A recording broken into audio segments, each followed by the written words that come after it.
मेरे राम राम राम, मेरे राम राम राम, मेरे राम।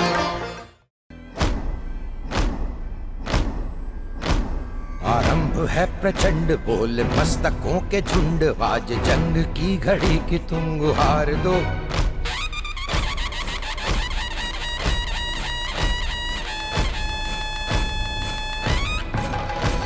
आरंभ है प्रचंड बोल मस्तकों के झुंड, आज जंग की घड़ी की तुम गुहार दो।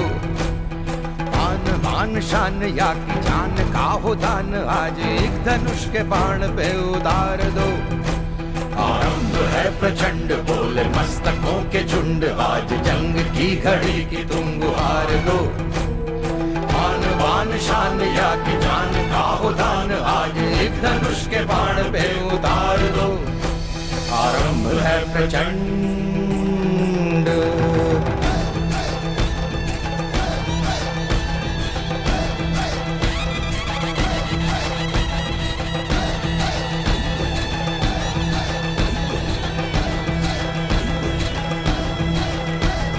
मन करे सो प्राण दे, जो मन करे सो प्राण ले, वही तो एक सर्वशक्तिमान है।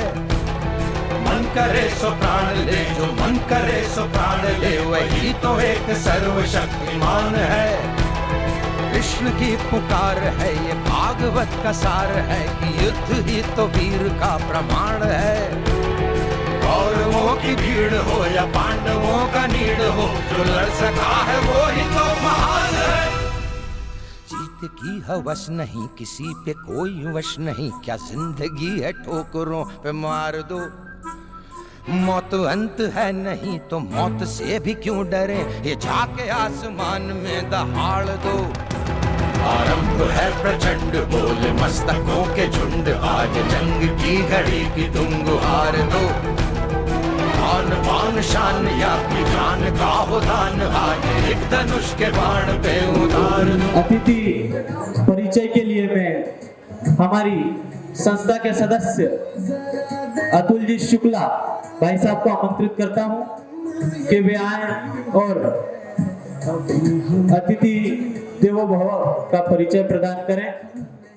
मुकेश जी मोलवा, आप राष्ट्रीय कवि हैं और वाग्देवी प्रतिष्ठान में आप संस्थापक का कार्य करते हैं और हिंदुत्व के लिए प्रखर वक्ता और आज के कार्यक्रम के मुख्य वक्ता। अतिथि के परिचय के पश्चात इस कार्यक्रम को आगे अग्रसर करते हुए मैं अतिथियों से निवेदन करूंगा और समिति के समस्त सदस्यों से निवेदन करूंगा कि दीप प्रज्वलन कर कार्यक्रम को प्रारंभ करें।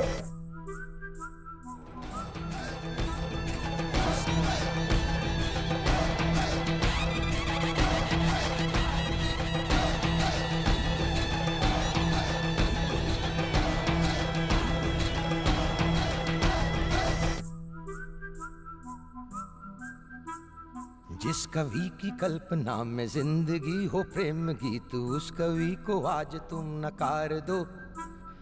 भीगती मसों में आज फूलती रगों में, आज आग की लपट का तुम बघार दो।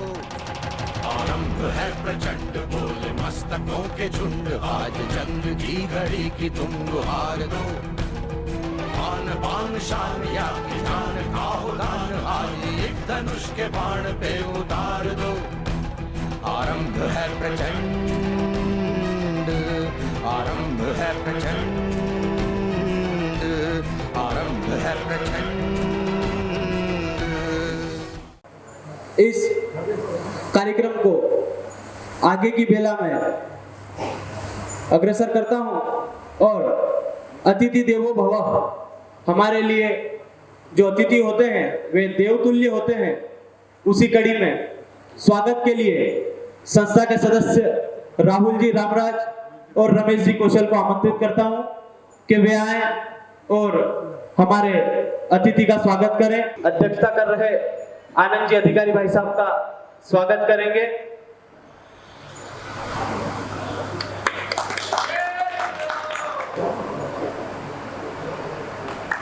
ये भगवा रंग, ये भगवा रंग, ये भगवा रंग, जिसे देख जमाना हो गया दंग, जिसे ओढ़ के, जिसे ओढ़ के, जिसे ओढ़ के नाचे रे बजरंग, मुझे चढ़ गया भगवा रंग रंग, हो मुझे चढ़ गया भगवा रंग रंग, ये भगवा रंग, ये भगवा रंग, ये भगवा रंग, ये भगवा रंग,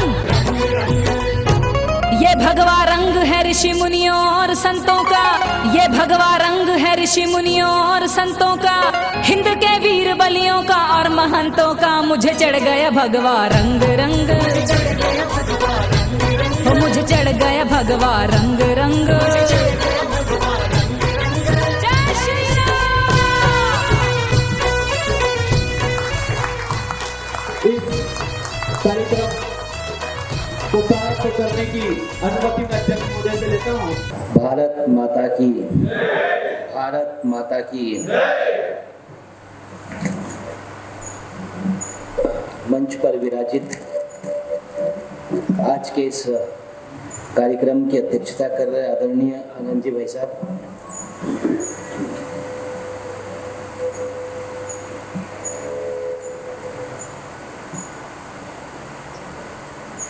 उपस्थित श्रद्धेय जन, माताएं, बहनें और टीम सावरकर, आजाद सावरकर के सभी सदस्यगण,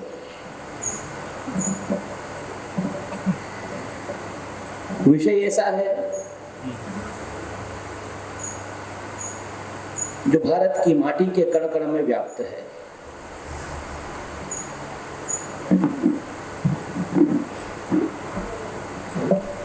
जब हम कोई ऐसा कार्य करते हैं तो हमें ऐसा लगता है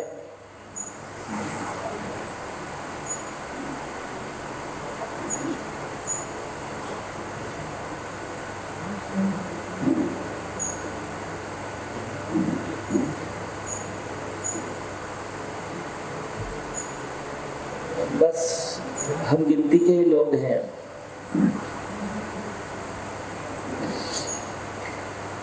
हमें कभी कभी मन में ऐसा लगता है कि हम तो धर्म का काम कर रहे हैं, हम तो राष्ट्र का कार्य कर रहे हैं, फिर लोग हमारे साथ उतने आते क्यों नहीं है जितने हुड़दंग में आ जाया करते हैं। कार्य धर्म का है, कार्य राष्ट्र का है, और राष्ट्र का कार्य करने के लिए उसमें सहभागी होना परम सौभाग्य का विषय हुआ करता है।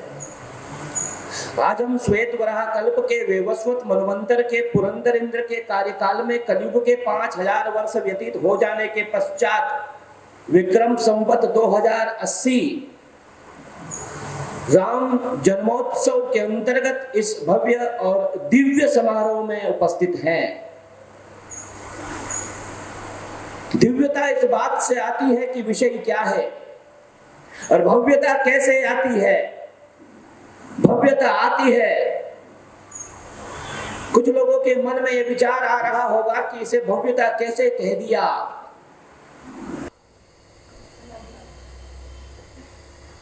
यहां तो मुट्ठी भर लोग हैं,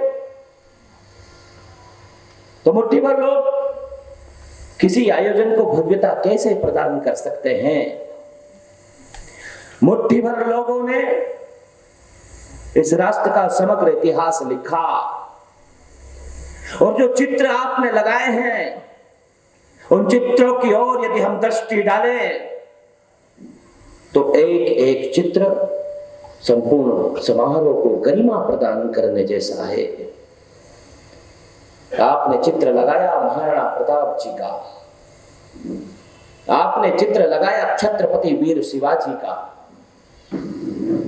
आपने चित्र लगाया तात्या टोपे का, मंगल पांडे का, आपने चित्र लगाया टंटिया मामा का, अवंती बाई का, दुर्गावती का, भगत सिंह, सुखदेव, राजगुरु के चित्र लगे हैं, सुभाष चंद्र बोस सुशोभित हो रहे हैं। और यदि हम देखें पिछले 1-2 100 वर्ष में जब से मर्यादा पुरुषोत्तम राघवेंद्र का मंदिर का मार्ग प्रशस्त हुआ और जब मंदिर जैसे जैसे अपने भव्यता और दिव्यता आकार में ले रहा है, वैसा ही वातावरण समूचे राष्ट्र में निर्मित हो रहा है। इस भारतवर्ष के जितने भी लोग जिन्होंने अतीत देखा है, इतिहास देखा है, आज से पहले हमने कभी नहीं देखा था कितने भव्य और दिव्य स्तर पर हमने हिंदू नववर्ष मनाया हो। जैसे जैसे मंदिर अपनी भव्यता को प्राप्त होगा, वैसे वैसे भारतवर्ष की कीर्ति संपूर्ण विश्व में फैलती जाएगी, बढ़ती जाएगी और बढ़ती ही जा रही है। हम अनेकों उदाहरण इस बात के ले सकते हैं, अनेकों उदाहरण है। हम रूस और यूक्रेन के युद्ध की यदि बात करें, हमने देखा एक ऐसा प्रताप, देखा हमने भारतवर्ष का प्रताप। रूस और यूक्रेन दोनों देश की सेनाओं ने यह निर्णय लिया, दोनों देश की सेनाओं ने निर्णय लिया। निर्णय क्या लिया, लेना पड़ा कि जिस भी व्यक्ति के हाथ में तिरंगा हो, जिस भी वाहन पर तिरंगा हो, जिस भी भवन पर तिरंगा हो, दोनों देश में से कोई भी देश के सैनिक उन पर आक्रमण नहीं करेंगे। और आश्चर्य की बात, कुछ पाकिस्तानी लोग तिरंगा ध्वज लेकर भारत माता की जय बोलते हुए बच के चले आए वहां से। भारत की कीर्ति संपूर्ण विश्व में व्याप्त हो रही है। भारत विश्व गुरु के उस सिंहासन पर सुशोभित हो रहा है। मर्यादा पुरुषोत्तम राघवेंद्र का जब जन्म हुआ, क्या है राम,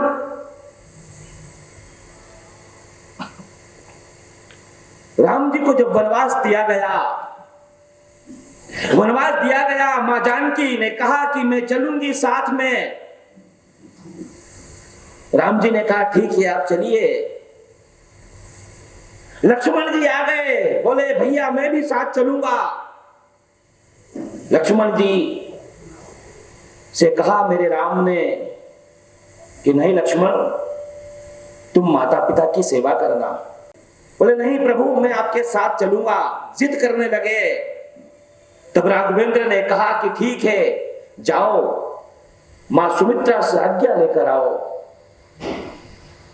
लक्ष्मण गए मां सुमित्रा के पास और कहा कि मां मैं भैया और भाभी के साथ वन को जाना चाहता हूं। मां सुमित्रा ने अपने बेटे को देखा और कैसी रही होगी वो मां।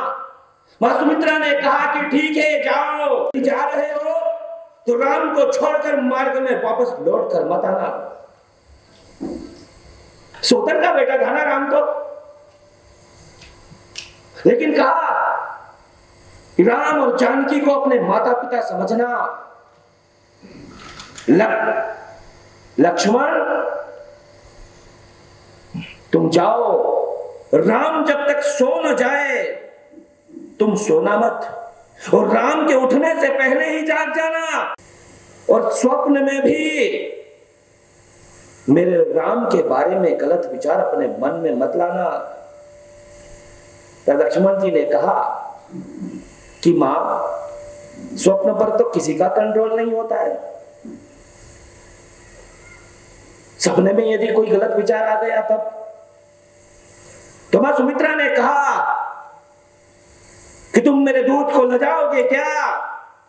तब लक्ष्मण ने कहा कि नहीं मां, तुम यदि कहती हो कि राम के बारे में, भाई के बारे में गलत विचार मेरे मन में ना आए और निद्रा में भी ना आए, स्वप्न में भी ना आए, तो तेरे चरणों की सौगंध मां 14 बरस तक तेरा ये लक्ष्मण सोएगा भी नहीं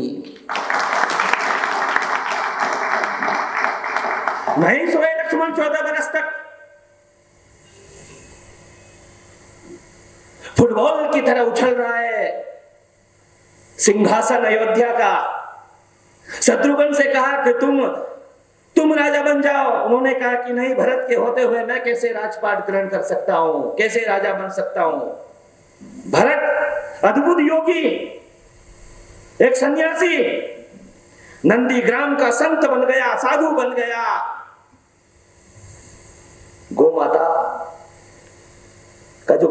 था ना, उस गोबर को पानी में धोने के बाद उसमें से जो जौ निकलते थे, उस जौ को खा करके अपना पेट भरते थे। लोगों ने कहा कि भरत ये क्या करते हो? भरत ने कहा कि मां कैकेयी के गर्भ से जन्म लिया है तो प्रायश्चित कर रहा हूं। अस्वीकार किया। और दुनिया का इतिहास, दुनिया के किसी भी कालखंड का इतिहास जब पढ़ा जाएगा तो केवल मेरे राम का इतिहास ऐसा लिखा जाएगा, मेरे भारतवर्ष का इतिहास ही ऐसा लिखा जाएगा कि जहां 14 वर्ष तक चरण पादुका ने शासन कर लिया। चारों भाई, कोई मोह नहीं है। हम रोज देखते हैं मुकदमे भरे पड़े हैं भाइयों के विरुद्ध। हम यदि किसी अधिवक्ता जी से मिलते हैं, न्यायाधीश से मिलते हैं, तो वह कहते हैं कि सर्वाधिक 80% मुकदमे तो भाई और भाई के खिलाफ है इस भारतवर्ष में। जहां एक राज सिंहासन चक्रवर्ती सम्राट बन सकता था, कोई भी भाई चाहता तो उधर से ठोकर मार रहा है, उधर से ठोकर मार रहा है। क्या है राम? मां सबरी प्रतीक्षा कर रही है मर्यादा पुरुषोत्तम की। और लोग कहते हैं मां कैकेयी, राम को लगा, मेरे भगवान को, मेरे राम को ये लगा कि कल को मेरा राज तिलक हो जाएगा, जिस लिए मैंने जन्म लिया वो कार्य तो मैंने कुछ भी नहीं किए। गए प्रभु मां कैकेयी के पास, मां समझ गई। कैकेयी ने कहा कि राम क्या हुआ, क्या कष्ट है आपको?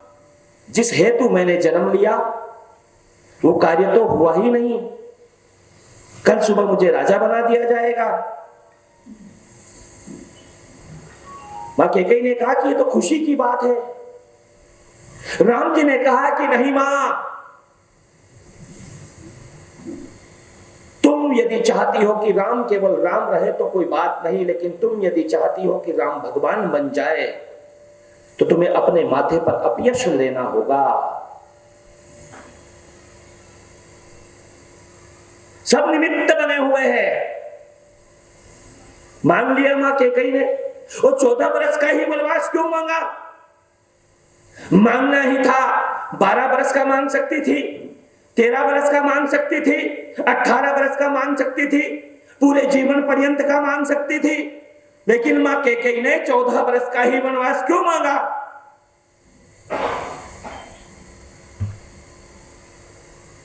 मेघनाद का वध, रावण का वध करना था। योजना युगों की चल रही थी। रावण का वध करने से पहले मेघनाद का वध आवश्यक था। मेघनाद का वध किए बिना रावण को कोई छू नहीं सकता था। और मेघनाद को वरदान था कि जो कोई भी पुरुष 14 वर्ष तक नारी, निद्रा और भोजन से दूर रहेगा, वही मेघनाद का वध कर सकता है। तो बनाया निमित्त, 14 वर्ष का वनवास मांग लिया। गए दोनों भाई। मां सबरी प्रतीक्षा कर रही है प्रभु की, प्रतीक्षा कर रही है मां सबरी। कब से कर रही है? कितने बरस हो गए। जब नन्ही सी बच्ची थी, सबर की बेटी सबरी की सहेली ने बताया कि ये जो पशु दिखाई दे रहे हैं बाड़े में, चारों तरफ दृष्टि डाली, केवल पशु ही पशु है। सहेली ने कहा कि सबरी, ये जो पशु देख रही हो, ये कल तुम्हारे विवाह में इन पशुओं का वध करके लोगों के लिए भोजन परोसा जाएगा। सबरी ने कहा कि मेरे विवाह के उपलक्ष्य में इतने पशुओं का वध किया जाएगा। भाग गई वहां से, मदंग ऋषि के आश्रम में चली गई। छुप छुप के रहती थी आश्रम में। रोज सफाई कर दिया करती थी। मतंग ऋषि को लगा कि यह कौन सफाई करता है।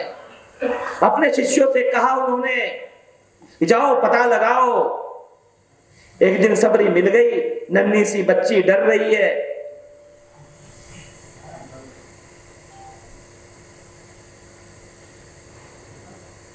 डर रही है। कहा कि तुम कौन हो? उसने कहा कि मैं तो भील जाति की हूं, इसलिए आप लोगों के सामने आने से डर रही हूं। मतंग ऋषि तो मतंग ऋषि थे। कहा कि तुम मेरी शिष्या हो, अपना लिया उसे। और मतंग ऋषि जब पंपा सरोवर से जाने लगे, वो जाने लगे, सबरी उनके पीछे पीछे जाने लगी। तब मतंग ऋषि ने कहा कि सबरी तू कहां आ रही है? सबरी ने कहा कि गुरुवर आप जा रहे हैं, मैं आपके साथ आ रही हूं। कहा कि नहीं, तुम यहीं रुको, राम आएंगे। सबरी खुश हो गई। मतंग ऋषि जाने लगे, दौड़ कर गई और पूछा कि प्रभु राम कब आएंगे? कल आएंगे, परसों आएंगे, महीने भर बाद आएंगे? क्या उत्तर दिया गुरु ने कि अभी तो दशरथ बच्चा है, अयोध्या का राजा दशरथ अभी बालक है। अयोध्या का राजा बनेगा दशरथ, तब उनके घर में मर्यादा पुरुषोत्तम राम का जन्म होगा और उन्हें वनवास मिलेगा। उनकी पत्नी का हरण रावण करेगा, तब अपनी पत्नी को खोजते खोजते राम तेरे द्वार तक आएंगे। कितनी लंबी प्रतीक्षा थी, लेकिन गुरु के वचनों पर भरोसा किया, प्रतीक्षा करती रही। और उस दिन से ही आंगन बुहारना शुरू किया, बेर तोड़ना प्रारंभ किया। और एक दिन राम आ गए राम।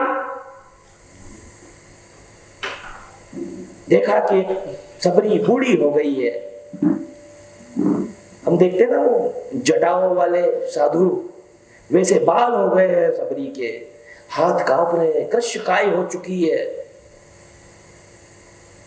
देखा प्रभु ने सबरी की ओर और कहा कि हे गजकामिनी। शूर्पणखा तरस गई है शब्द सुनने के लिए। वो बूढ़ी हो गई है, लेकिन उसका चित्त जो है वो प्रभु की भक्ति में ऐसा है। प्रभु ने कहा कि हे भामिनी, गजगामिनी। मां सबरी की आंखों से अश्रु की धारा बह रही है और प्रभु के चरणों का प्रक्षालन कर रही है। राम का 3 बार पाद प्रक्षालन हुआ। जनकपुरी में जब उनका विवाह हुआ, दूसरी बार जब केवट ने किया, और तीसरी बार जब मां सबरी के अश्रुओं ने किया, आंसुओं ने किया। सबरी ने कहा कि हे प्रभु, वो तो मां सीता को खोजना था तो आप मेरे द्वार तक चले आए। सबरी की आपको याद आ गई, यहां से निकल रहे थे तो मुझसे मिलने आ गए, वरना आप मुझे भील जाति की महिला से मिलने क्यों आते? राम जी ने कहा कि मां कैसी बातें करती हो? अरे रावण का वक्त तो मेरा ये छोटा भाई लक्ष्मण अपने पैरों से बाण चलाकर भी कर सकता है। राम यदि आया है तो मां सबरी से मिलने के लिए आया है। बहुत जातिवाद के नारे लग रहे हैं इस देश में। लोग कह रहे हैं कि हम आदिवासी हैं, हम हिंदू नहीं हैं, हम वनवासी हैं, हम ये हैं, हम वो हैं, राम हमारे नहीं है, आज ये बाहर से आए हैं। तमाम तरह की बातें हो रही है इस राष्ट्र में। लेकिन सामाजिक समरसता का सबसे बड़ा उदाहरण यदि किसी ने दिया तो मर्यादा पुरुषोत्तम राघवेंद्र ने दिया। राम जी को जब वनवास मिला, एक चक्रवर्ती सम्राट का बेटा चाहता तो कहीं भी 14 वर्ष बिता सकता था, लेकिन राम गए, निषाद के घर गए, निषाद से मिलने गए। निषाद गया, प्रभु चरण छूने लगा, प्रभु ने दोनों हाथ फैला लिए, कहा कि आओ निषाद गले लग जाओ, ये है मेरे राम। और केवट को गले लगा रहे हैं राम। जटायु तो एक पक्षी है, पिता की तरह सम्मान दिया, पिता की तरह सम्मान दिया अंत्येष्टि की। वो है मेरे राम।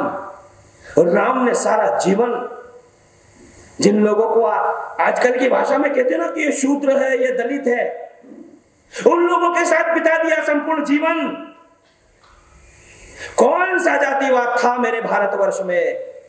मेरे राम ने सिखाया है कि जाति कुछ नहीं होती है, केवल हृदय के भाव मिलने चाहिए। निषाद को भी गले लगाइए, देवट को भी गले लगाइए, सबरी को भी गले लगाइए।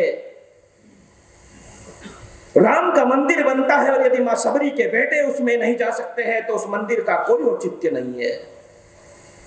राम का यदि मंदिर है और वहां केवट नहीं जा सकता है तो ऐसा मंदिर बनाने से कोई फायदा नहीं है। लेकिन बन रहा है मंदिर राम का, और किस सामाजिक समरसता से बन रहा है? हर घर के लोग जो कल तक हमारे विरोधी हुआ करते थे, जिन्होंने हमसे पूछा था, मजाक उड़ाते थे कि मंदिर तो बनाएंगे लेकिन तारीख नहीं बताएंगे, हमने कोई भाव मन में नहीं लाए। हमने उन्हें भी अवसर दिया, क्योंकि राम का मंदिर है, आप भी आइए, आप भी सहयोग कीजिए। राम के मंदिर को बनाने के लिए कोई पैसों की कमी है क्या? लेकिन घर घर से लिया गया। किसी ने 10 रुपए दिए, किसी ने 100 रुपए दिए, किसी ने 1000 रुपए दिए, किसी ने लाख रुपए दिए, किसी ने करोड़ रुपए दिए। क्यों दिए? क्योंकि राम का मंदिर बन रहा है। आज भी सुदूर वन में कई छोटे से गांव में कोई सबरी बैठी प्रतीक्षा कर रही है कि मेरे राम का मंदिर बनेगा, मैं उसमें सहयोग दूंगी। मेरे राम कैसे निराश करते? राष्ट्रीय स्वयंसेवक संघ का निर्णय था, लिया गया, भारत के हर व्यक्ति का उसमें सहयोग, और किस तरह से भव्य और दिव्य मंदिर बन रहा है। कुछ लोग प्रश्न करते हैं इस तरह से कैसे तोड़ दिया गया था, हमारे पूर्वज कायर थे क्या? पहले इतिहास पढ़िए। वैसा वो लोग कहते हैं कि 1000 बरस भारत गुलाम रहा। कहां से लाते हैं ये ज्ञान? 1000 बरस भारत गुलाम रहा, ये ज्ञान कहां से लाते हैं? बाबर ने जब राणा सांगा का सामना किया और राणा सांगा का वो सामना नहीं कर पाया, खानवा का युद्ध हुआ, राणा सांगा ने बाबर को पराजित कर दिया, लेकिन एक गलती कर दी, जिंदा छोड़ दिया।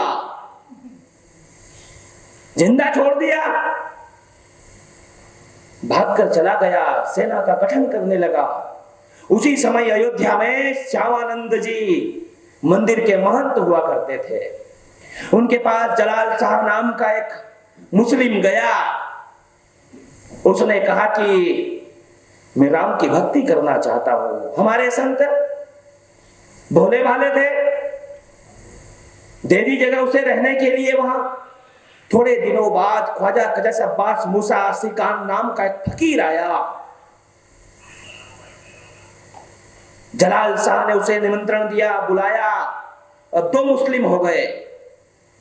ख्वाजा कजस अब्बास मूसा आसिकान और जलाल शाह दोनों ने मिलकर के षड्यंत्र प्रारंभ किया। जलाल शाह गया बाबर के पास और कहा कि बाबर, यदि तुम भारतवर्ष में अपना साम्राज्य स्थापित करना चाहते हो तो पहले राघवेंद्र के मंदिर को तोड़ दो। मंदिर को तोड़े बिना तुम अपना साम्राज्य स्थापित नहीं कर सकते हो। उन्मादी तो था ही सही, मीर बाकी को भेजा। मीर बाकी गया अपनी सेना को लेकर के। मीर बाकी जब अपनी सेना लेकर गया, मंदिर को तोड़ने के लिए, तब 1,74,000 हिंदू बलिदान हुए। 1,74,000 हिंदू बलिदान हुए, खून की नदियां बह गई। श्यामानंद जी को आत्मग्लानि हुई। वे भगवान के विग्रह को वहां से लेकर चले गए। देवीदीन पांडे, मेहताब सिंह भाटी, अनेकों योद्धा खड़े हुए, नारी शक्ति ने आंदोलन का नेतृत्व किया, लाखों हिंदू कट गए, खून की नदियां बह गई और मंदिर को तोड़कर मस्जिद बनाने का जो षड्यंत्र था,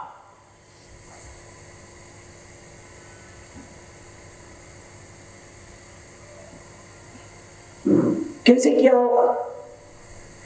मलबा गिरा हुआ है, पानी की आवश्यकता नहीं थी, जो खून की नदियां बह रही थी हिंदुओं के, उसी में उस मलबे को मिला करके वो गुंबद का आकार देने के प्रयत्न किए।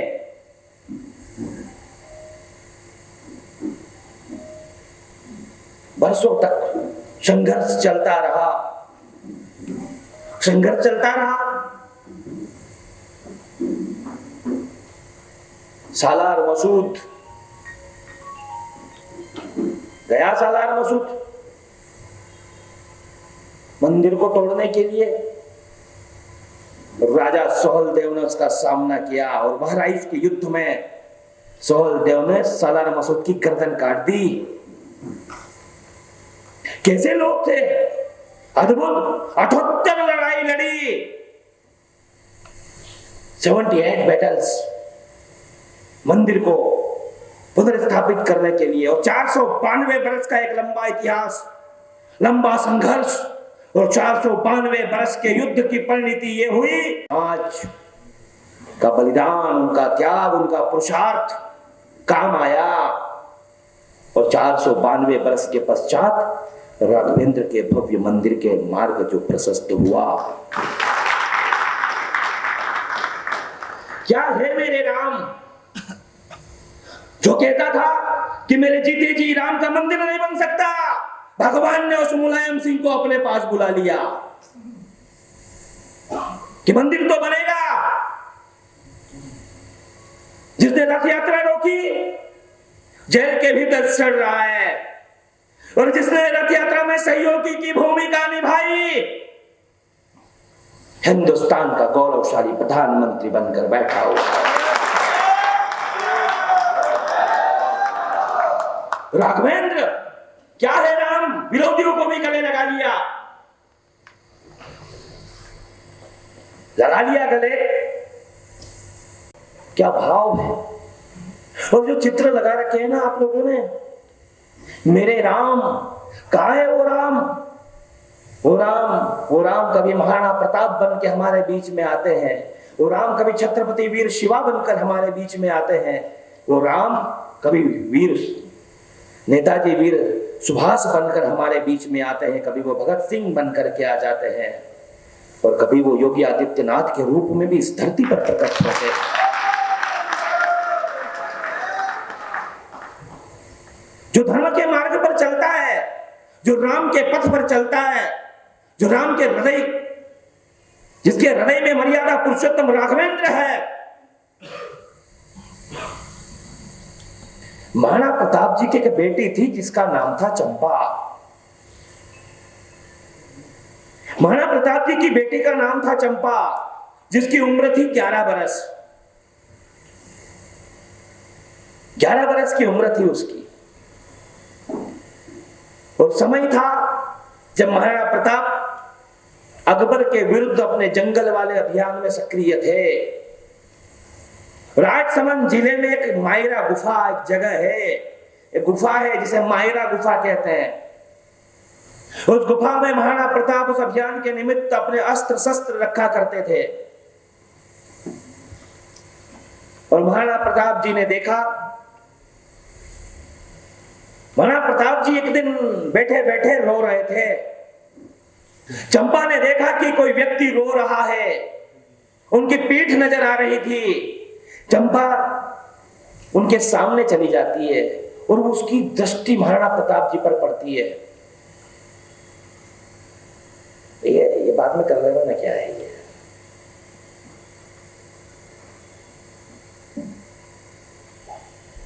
वे महाराणा प्रताप जिनकी कीर्ति पूरे भारतवर्ष में व्याप्त हो रही है, उन महाराणा प्रताप की आंखों में आंसू।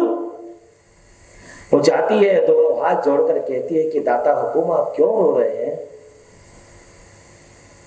महाराणा प्रताप जी की तंद्रा टूटती है, वो चंपा की ओर देखते हैं, उससे अपने उसके गालों पर लाड़ करते हैं बच्ची को और कहते हैं कि मेरे रोने का कारण जानने की तुम्हारी उम्र नहीं है, तुम्हारी अवस्था नहीं है।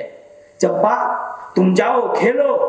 चंपा जिद करने लगती है, वो चलकर महाराणा प्रताप जी की गोद में बैठ जाती है और कहती है कि नहीं पिताजी, आप अपनी बेटी को ये बताइए कि आप क्यों रो रहे हैं। महाराणा प्रताप जी चंपा की आंखों में आंखें डालकर देखते हैं और उसे कहते हैं कि बेटी, मेरे द्वार पर आज एक अतिथि आया है।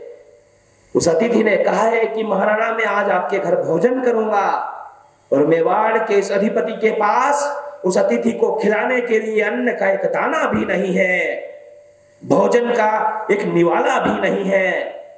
मैं ये सोच रहा हूं कि कल प्रातः दिल्ली के दरबार को गुलामी की दास्ता का एक पत्र लिख दूं, उनकी सारी शर्तें मांग लूं, लेकिन मैं ये सोचता हूं कि मैं मरकर यदि ऊपर गया तो मैं बप्पा रावल को क्या मुंह दिखाऊंगा, मैं राणा सांगा को क्या मुंह दिखाऊंगा, मैं मोकल को क्या मुंह दिखाऊंगा, मैं राणा कुंभा को क्या मुंह दिखाऊंगा कि उनके वंश में पैदा होने वाला महाराणा प्रताप इतना कायल था जिसने अकबर की शर्तें मान ली।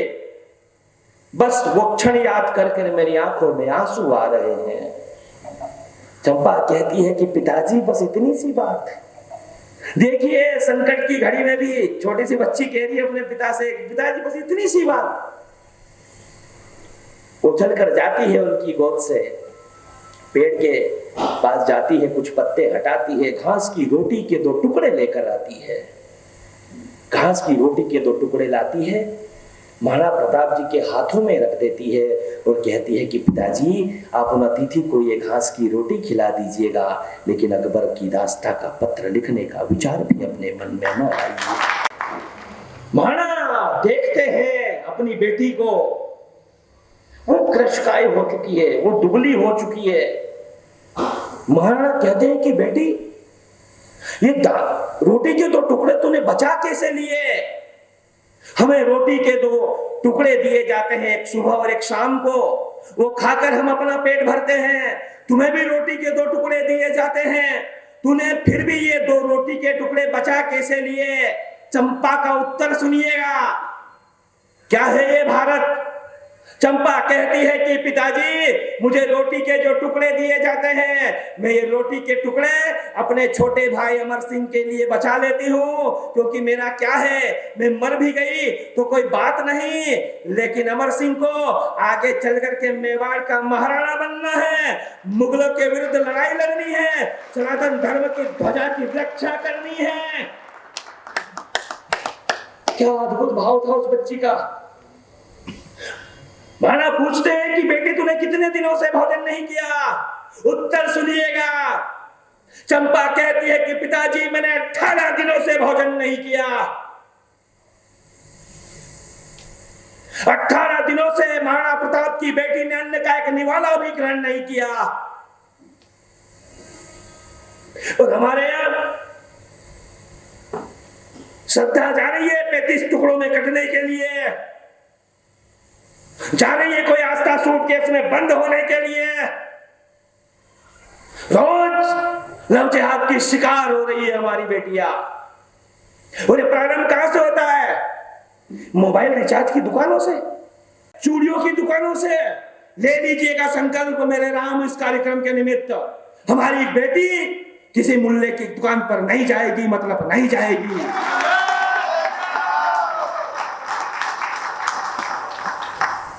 महाराणा प्रताप जी की बेटी धर्म की ध्वजा की रक्षा के लिए उस दिन महाराणा से वचन लेती है। बात करते करते वो गिर जाती है, महाराणा प्रताप उसे अपनी बाहों में उठा लेते हैं। उस दिन चंपा आखिरी बार महाराणा प्रताप जी की आंखों में आंखें डालकर देखती है और कहती है कि पिताजी धर्म के लिए कुर्बान होने वाले हम आपके बच्चे हैं, अगला जन्म लेंगे फिर धर्म पर मर मिटेंगे, लेकिन आप गुलामी का कोई भी पत्र अकबर को नहीं लिखेंगे।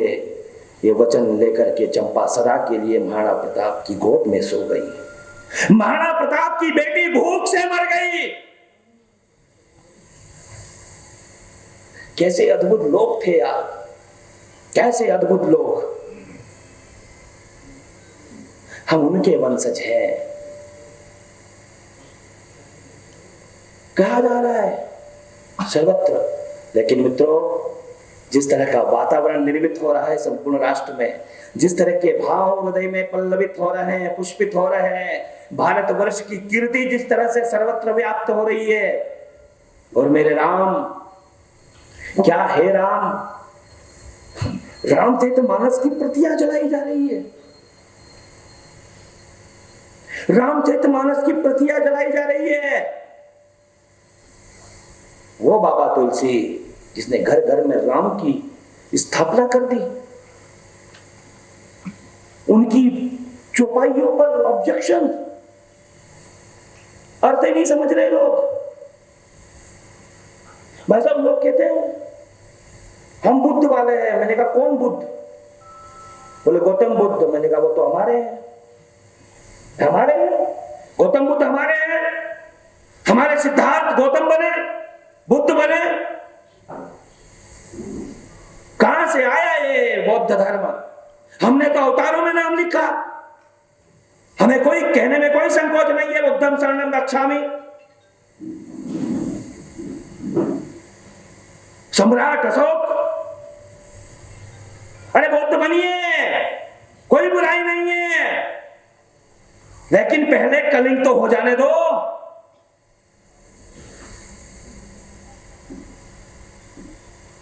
समझ में नहीं आ रहा है। हमारे अपने लोग, मिशनरी आ रही है, सर्वत्र फिर रही है, काम कर रहे हैं, क्रॉस लटका दिए जाते हैं बच्चों के गले में, शिशु मंदिर बंद हो रहे हैं लोग कहते हैं। वो जो कह रहे हैं ना कि शिशु मंदिर बंद हो रहे हैं, उन भाई साहब का बच्चा ही कॉन्वेंट स्कूल में पढ़ रहा है।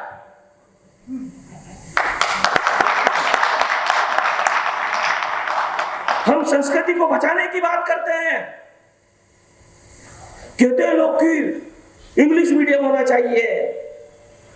समाधान लेके आए नई शिक्षा नीति के अंतर्गत, और गर्व करना इस बात पर, भारतवर्ष के गृह मंत्री माननीय अमित शाह जी के नेतृत्व में मध्य प्रदेश वो पहला राज्य बना जिसने सारे व्यावसायिक पाठ्यक्रम मातृभाषा हिंदी में प्रारंभ कर दिए।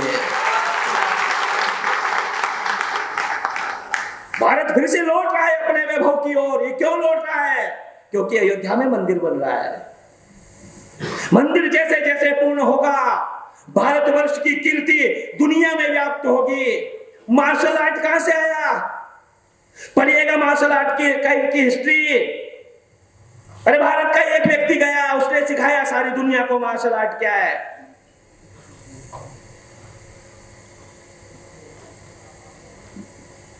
रोज सुबह शाम 5-7 बार भंगे बजते हैं। हमसे कहा गया, पूछा गया कि आपका क्या विचार है? हमने कहा कोई विचार नहीं है।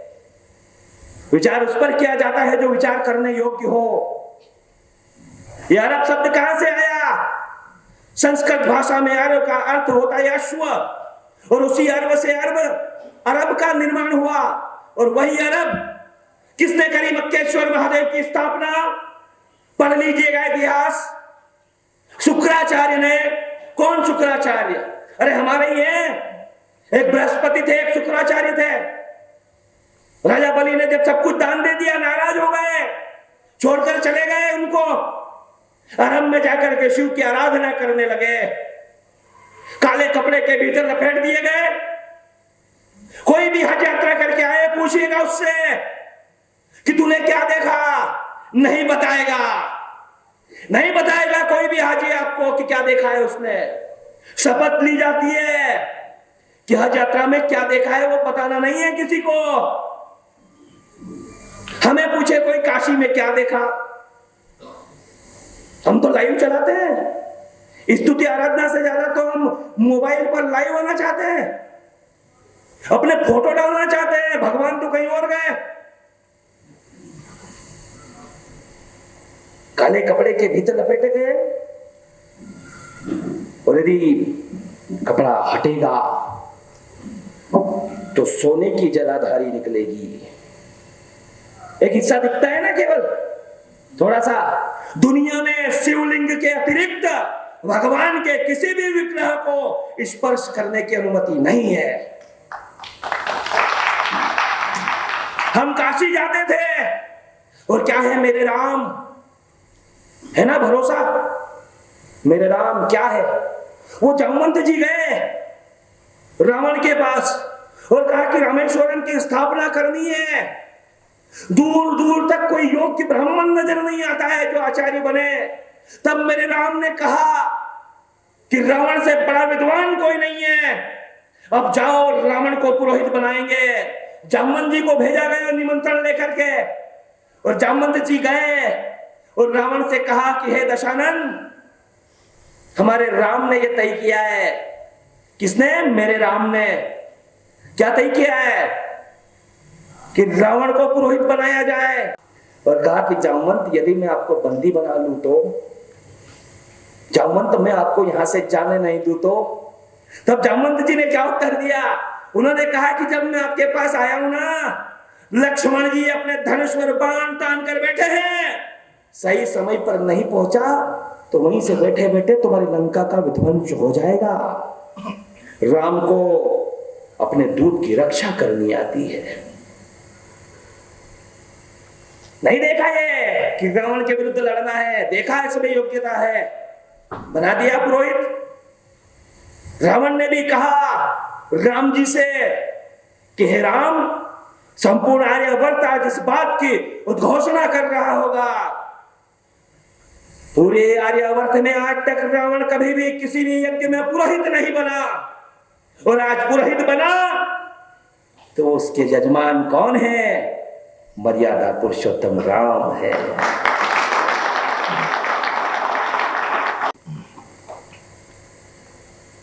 और राम का मंदिर आया कहां से?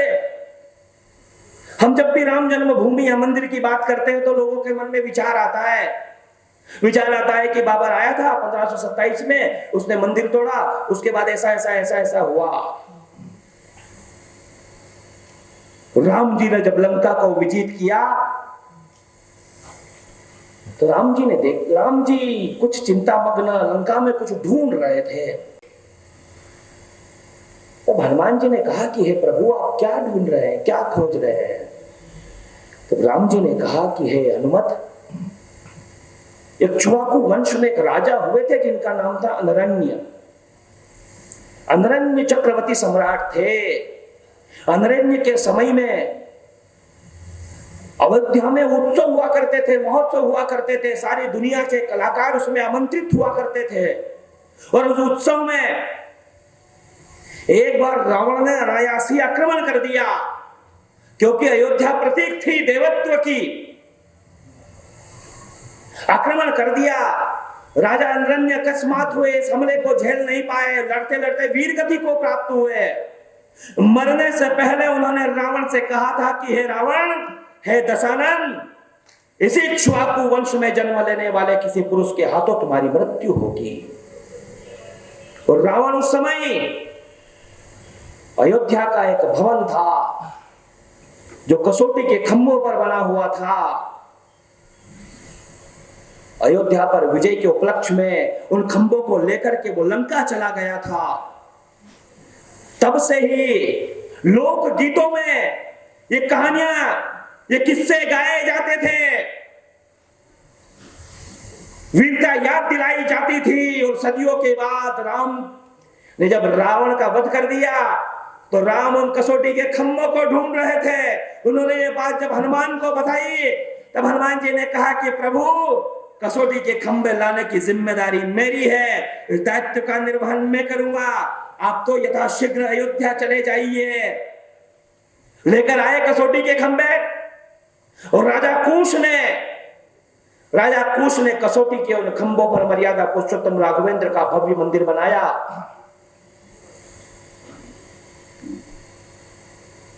तब से लेकर के 44वीं पीढ़ी राम की थी जब महाभारत का युद्ध हुआ।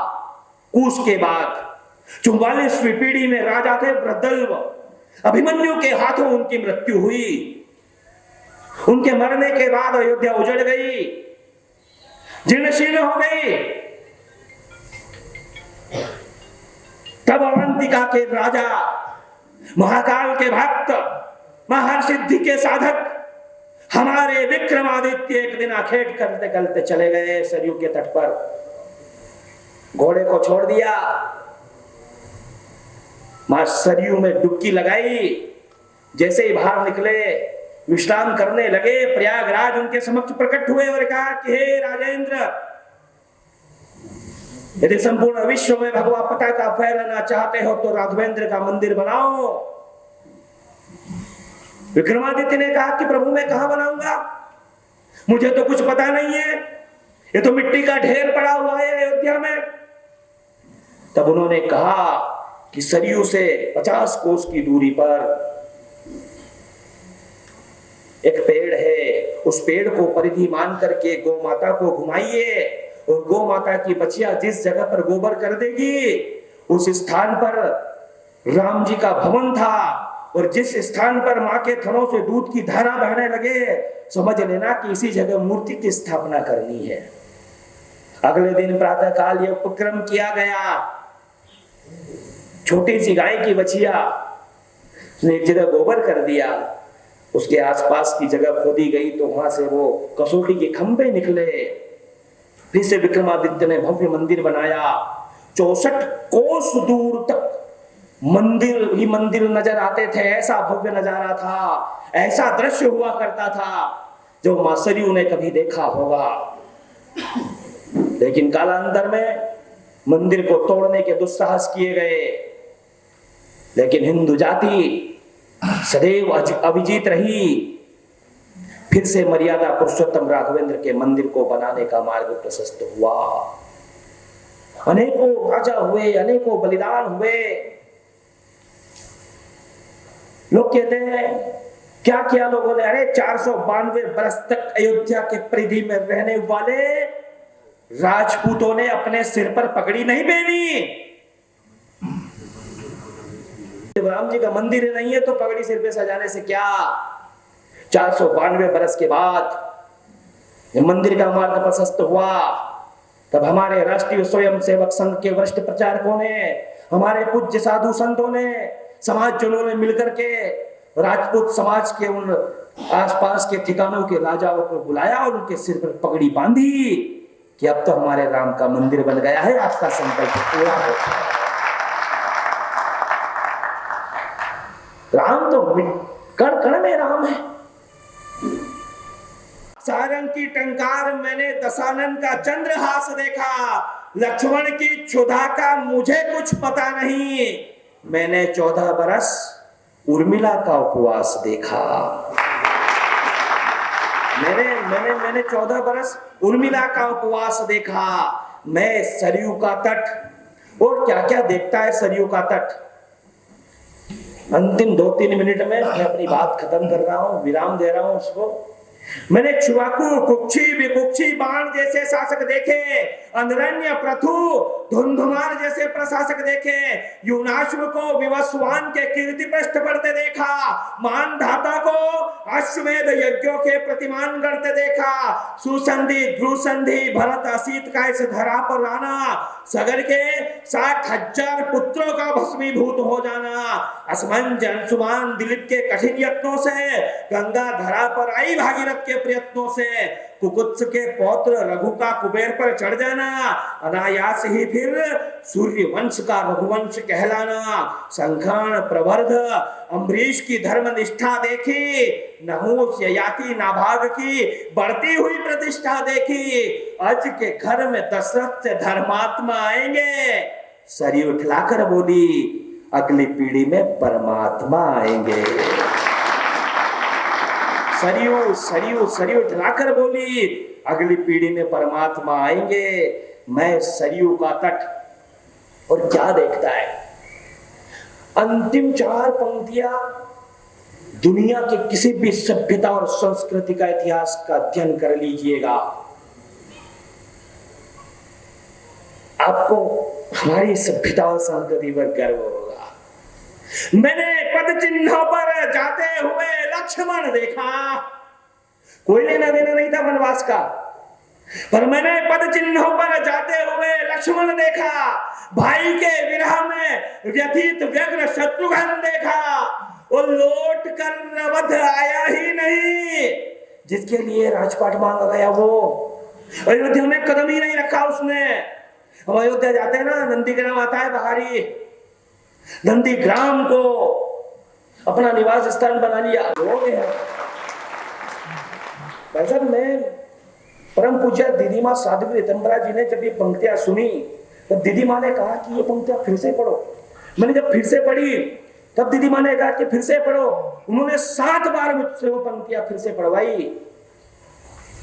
मैं 2 दिन तक सोचता रहा कि ऐसा क्या है इसमें, लेकिन उसका अर्थ जब मुझे समझ में आया, मेरी नींद गायब हो चुकी थी कि ईश्वर ने क्या लिखवा दिया। बस वो मैं आपको सुनाना चाहता हूं, अंतिम 4 पंक्तियां।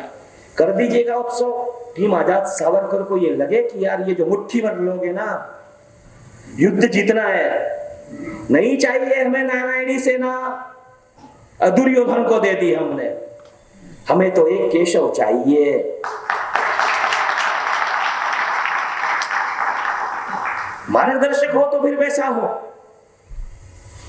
मैंने पद चिन्हों पर जाते हुए लक्ष्मण देखा, भाई के विरह में व्यथित व्यग्र शत्रुघ्न देखा, लौट कर अवध आया ही नहीं, भरत सा मन देखा, तुम्हारे एकंदर सिकंदर सब 2 कोड़ी के। मैंने राम की चरण पादुका का शासन देखा।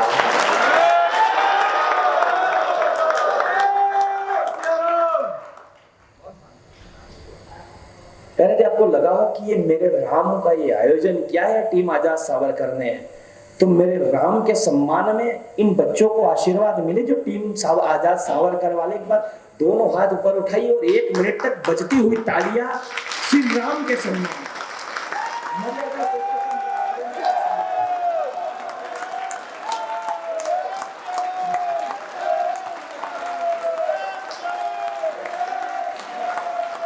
वंदे मातरम, जय श्री राम। वंदे मातरम, जय श्री राम। वंदे मातरम, जय श्री राम। वंदे मातरम, जय श्री राम।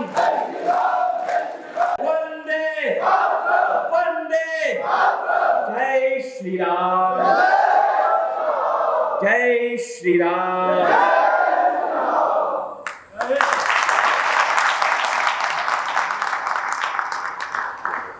निश्चित रूप से आदरणीय भाई साहब ने सभी विषयों पर अपने विचारों को बड़ी बेबाक तरीके से और इस तरीके से रखा है कि हमारे मन में बैठे हुए हिंदुत्व के भाव को, धर्म के भाव को निश्चित रूप से मजबूती प्रदान हुई है और निश्चित रूप से एक स्पष्टता प्रदान हुई है। निश्चित रूप से इस कार्यक्रम की भव्यता और नव्यता भाई साहब की उपस्थिति से प्रदान हुई है। यह निश्चित रूप से कार्यक्रम भाई साहब की उपस्थिति से गरिमामय हुआ। मैं टीम आजाद सावरकर की ओर से आदरणीय भाई साहब का हार्दिक अभिनंदन करता हूं, आभार प्रकट करता हूं। राष्ट्रीय अधिवक्ता परिषद के आदरणीय भाई साहब श्री आनंद जी भाई साहब का भी हार्दिक अभिनंदन करता हूं, आभार प्रकट करता हूं। इस परिसर में उपस्थित समस्त बंधुओं का, मातृशक्ति का, दुर्गा वाहिनी बहनों का टीम आजाद सावरकर की ओर से अभिनंदन करता हूं, आभार प्रकट करता हूं। निश्चित रूप से इस प्रकार का आयोजन करके टीम आजाद सावरकर ने एक बेहद प्रशंसनीय कार्य किया है। हम यही उम्मीद करते हैं कि टीम आजाद सावरकर इसी प्रकार के कार्यक्रम इस देवास शहर में देती रहेगी। इसके लिए भी मैं टीम आजाद सावरकर के सभी सदस्यों का हार्दिक अभिनंदन करता हूं, बधाइयां देता हूं। जय श्री राम, जय जय।